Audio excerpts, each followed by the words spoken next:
بسم الله الرحمن الرحیم. د سلام په وړاندې کولو سره مو تر دې مهاله د میدان وردګو ملي راډیو څخه لنډو مهمو خبرونو ته هرکلی کوم. د میدان وردګ ولایت اطلاعات او فرهنګ ریاست مسؤلین وایي تیر لوی اختر کې 120,000 داخلي سیلانیانو د دغه ولایت له بېلابېلو تفریحي او تاریخي سیمو څخه لیدنه کړې.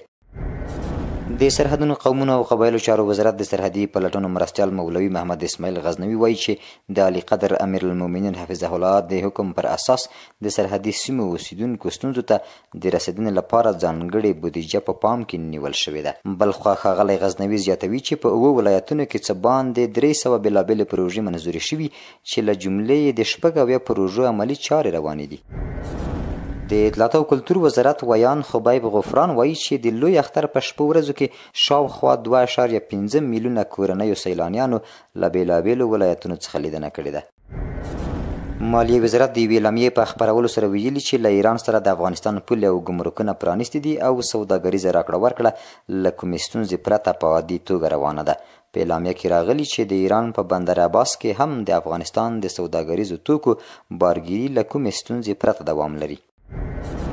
په خوست ولایت کې سږ کال په 200 هکټاره ځمکه کچالو کرل شوي او د تیرو کلونو په پرتله یې په حاصلاتو کې د پام وړ زیاتوالی راغلی دی.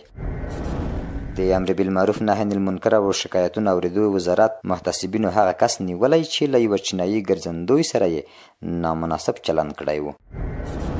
د ایران د بهرنیو چارو وزارت ویان اسماعیل بقایي ویلي د دغه هیواد پارلمان له اټومي وسلو د نه خبرېدو له تړون NPT څخه د وتلو پر یوه قانوني مسوده کار کوي. نوموړي ټینګار کړی چې تهران لا هم د ډلهییزو ویجاړونکو وسلو د پراختیا مخالف دی. د NPT تړون چې په 1970 زیږدیز کال کې نافذ شوی غیر اټومي هیوادونو ته د وسلو د پراختیا اجازه نه ورکوي، خو د ملګرو ملتونو تر څار لاندې د سوله ییز اټومي پروګرامونو اجازه شته.